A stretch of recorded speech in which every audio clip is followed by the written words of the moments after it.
Parashat Behar, Vayikra, chapter 25. Then Adonai said to Moses on Mount Sinai, "Speak to Bnei Israel and tell them, when you come into the land which I give you, then the land is to keep a Shabbat to Adonai.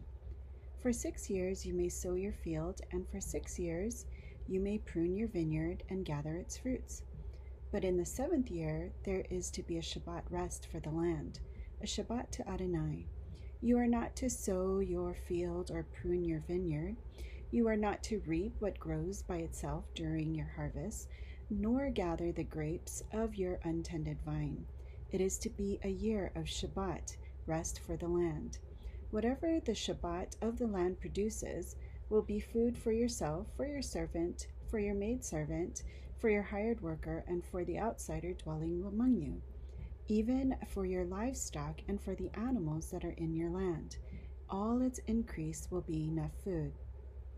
You are to count 7 Shabbatot of years, 7 times 7 years, so that the time is Shabbatot of years, 49 years. Then on the 10th day of the 7th month, on Yom Kippur, you are to sound a shofar blast. You are to sound the shofar all throughout your land. You are to make the 50th year holy and proclaim liberty throughout the land to all its inhabitants. It is to be a jubilee to you, when each of you is to return to his own property, and each of you is to return to his family. The 50th year will be your jubilee. You are not to sow or reap that which grows by itself, or gather from the untended vines. Since it is a jubilee, it is to be holy to you. You will eat from its increase out of the field. In this year of jubilee, each of you will return to his property. If you sell anything to your neighbor or buy from your neighbor, you are not to wrong one another. Corresponding to the number of years after the jubilee, you are to purchase land from your neighbor's hand. He is to sell it to you based on the number of years of crops. In proportion to the extent of years, you may increase its price or decrease its price in proportion to the fewness of years, because he is selling a number of harvests to you. You are not to cheat one another, but fear your God, for I am Adonai your God. Therefore, you are to keep my statutes and observe my ordinances and carry them out, so that you may live securely in the land. Then the land will yield its fruit, and you may eat your fill and live there safely. Now, if you ask, what are we to eat during the 7th year? See, we are not to sow nor gather in our increase. Now I will command my blessing to you in the 6th year, so that it will yield a harvest sufficient for 3 years. When you sow during the 8th year, you will still be eating the old stored harvest until the harvest of the 9th year comes in. Moreover, the land is not to be sold permanently, because the land is mine. For you are sojourners with me. For any land you possess, you are to provide a redemption of the land. If your brother becomes poor and sells some of his property, then his nearest kinsman may come and redeem what his brother has sold. If a man has no kinsman redeemer, but he himself recovers and finds sufficient means to redeem it, then let him reckon the years since its sale and restore the surplus to the man to whom he sold it. Then he will return to his property. But if he is not able to get it back for himself, then what he has sold is to remain in the hand of the one who has bought it until the year of Jubilee. Then in the Jubilee it should be released, so he may return to his property. If a man sells a house in a walled city, then he may redeem it within a whole year after it has been sold. For a full year he has the right of redemption. But if it is not redeemed within a space of a full year, then the house that is in the walled city will belong permanently to the one who brought it throughout his generations. It will not be released in the Jubilee. But the houses of the villages that have no walls around them are to be considered as an open country. They have redemption rights and are to be released in the Jubilee. But as for the towns of the Levites may have a permanent right of redemption for the houses in the towns of their possessions. The Levites may redeem a house sold in the town of its possession. Also, it should be released in the Jubilee, for the houses of the Levitical towns are their possession among Bnei Israel. But in the fields of the pasture lands of their cities may not be sold, for it is their permanent possession. If your brother has become poor and his hand cannot support himself among you, then you are to uphold him. He may live with you like an outsider or a temporary resident. Take no excessive interest from him, but fear your God, so that your brother can live with you. You are not to lend him your money at interest, nor give him your food for profit. I am Adonai your God, who brought you forth out of the land of Egypt to give you the land of Canaan and to be your God. If your brother has grown poor among you and sells himself to you, you must not subject him to slave labor. Let him stay with you as a hired worker or as a temporary resident. He will work for you until the year of Jubilee. Then he is to be released from you, he and his children with him, and may return to his own family and to the property of his fathers. For they are my servants, whom I brought out of the land of Egypt. They are not to be sold in a slave sale. You are not to rule over him with harshness, but fear your God. As for your male and female slaves, from whom you may acquire out of the nations that are around you, from them you may buy male and female slaves. You may also acquire from among the children of the foreigners dwelling among you, as well as from their families who are with you, those born in your land. They may also become your property. You may also leave them an inheritance for your children after you to receive as a possession.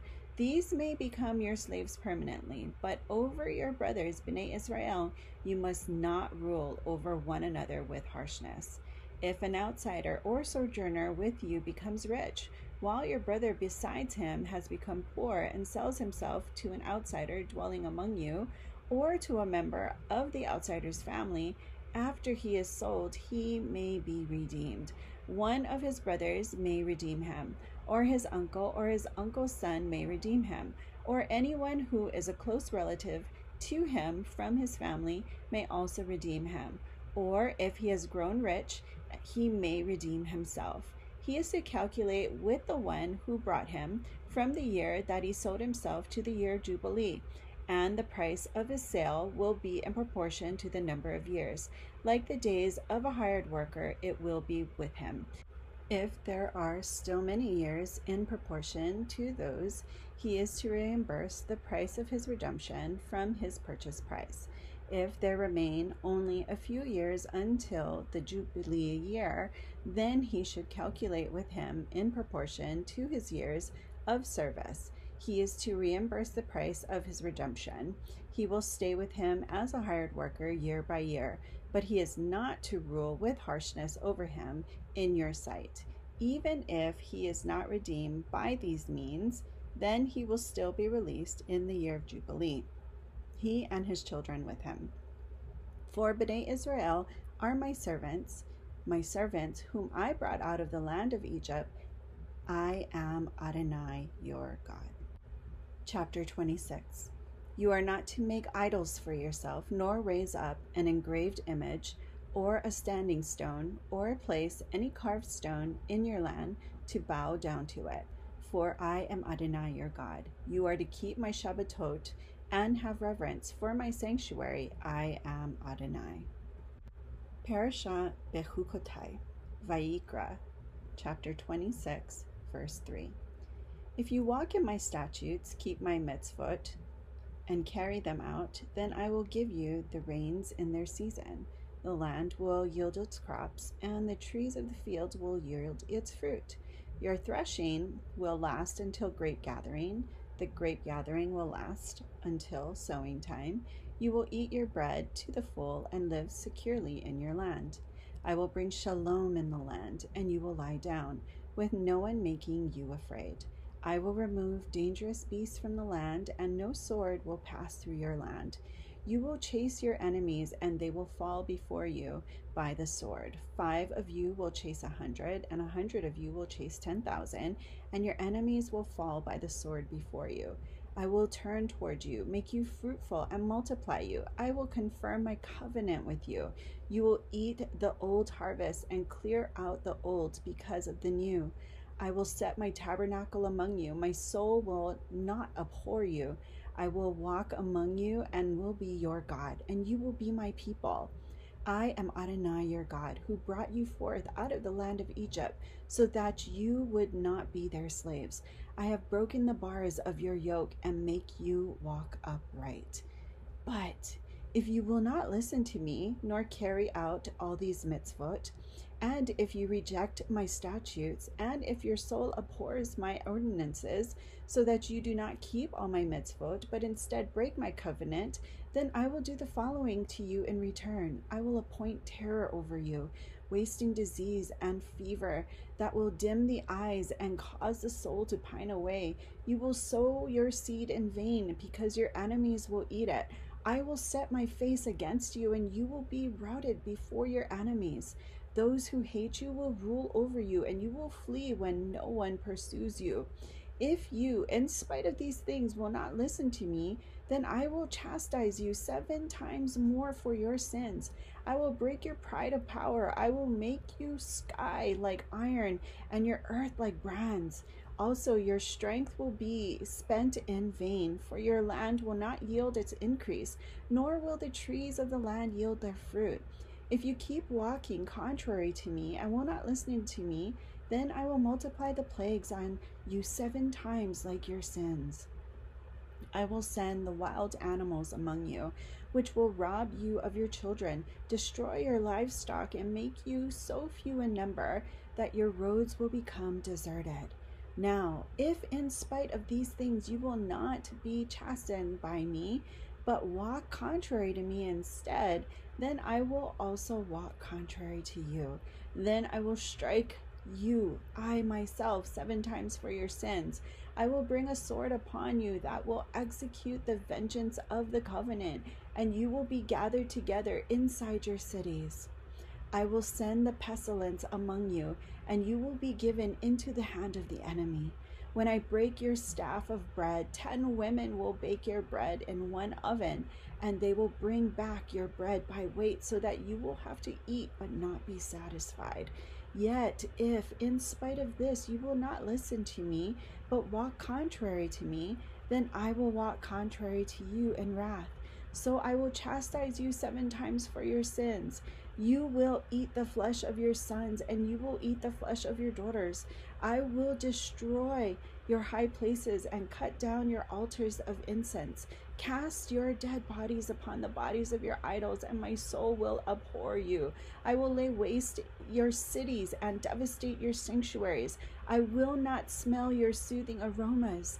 I will make the land desolate, and your enemies settling there will be astonished at it.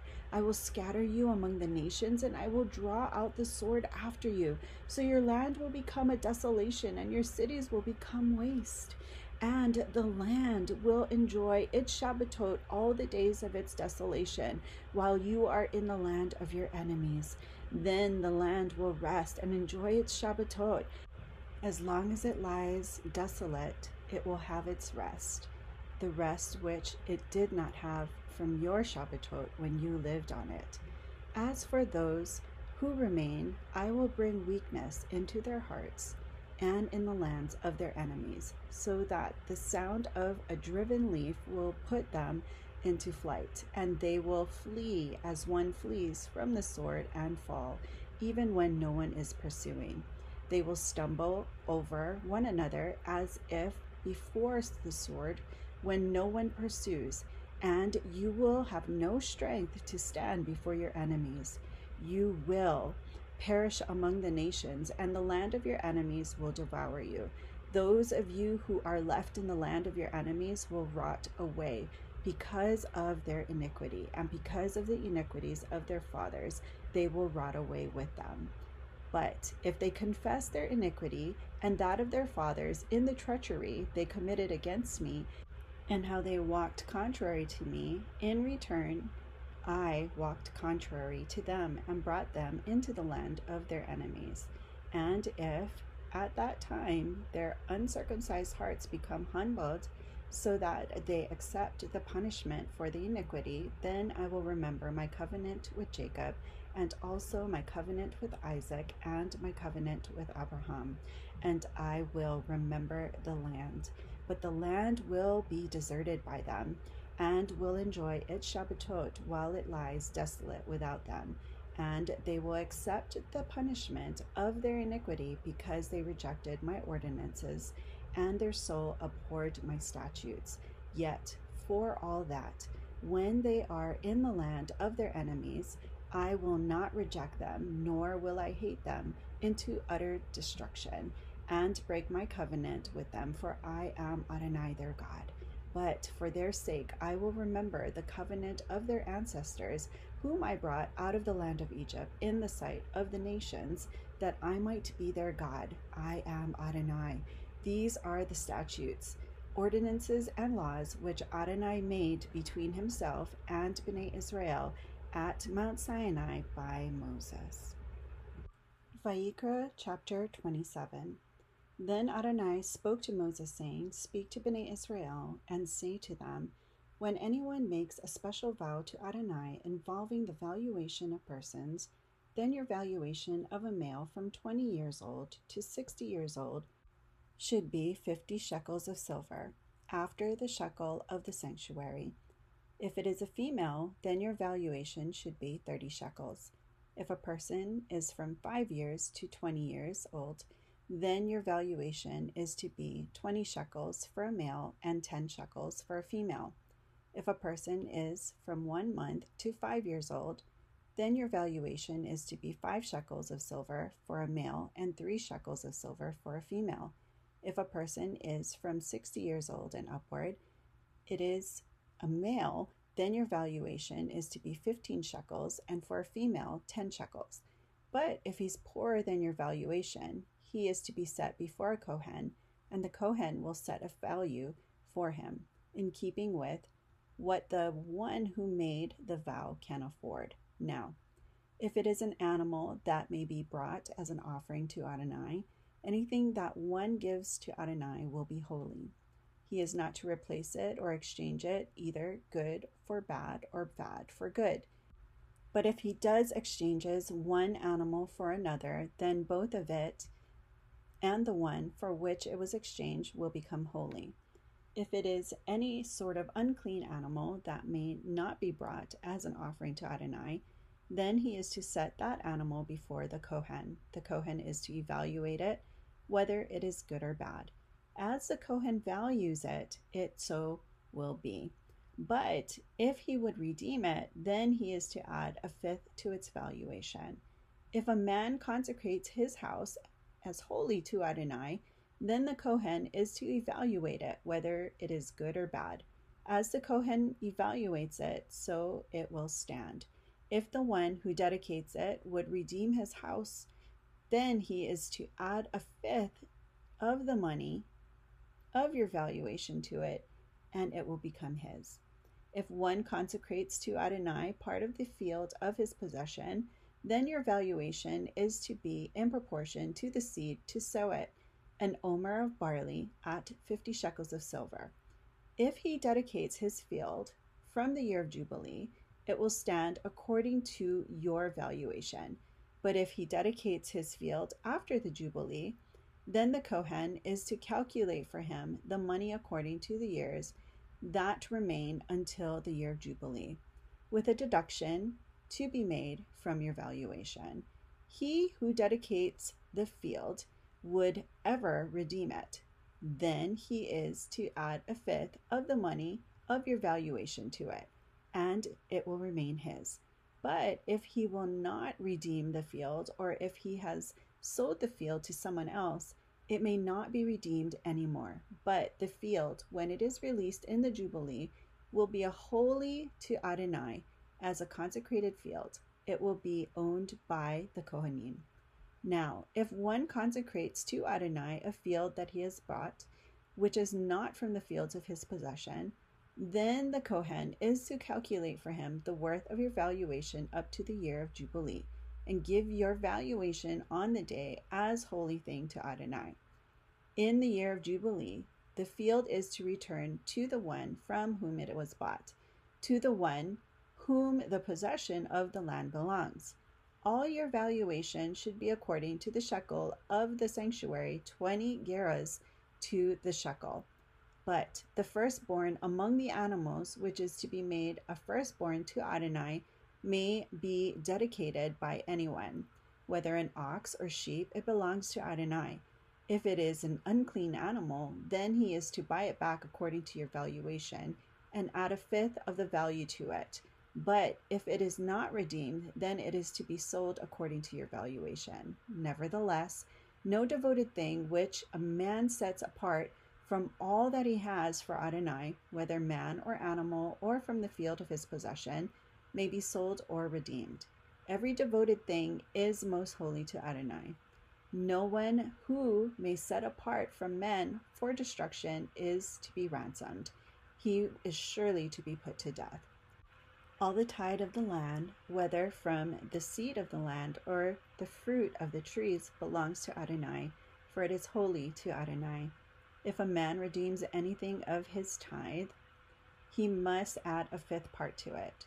From all the tithe of the herds or the flocks, whatever passes under the rod, a tenth will be holy to Adonai. One is not to inquire if it is good or bad, nor exchange it. Or if he does exchange it, then both it and that for which it was exchanged will become holy and may not be redeemed. These are the mitzvot which Adonai commanded Moses for Bnei Israel on Mount Sinai.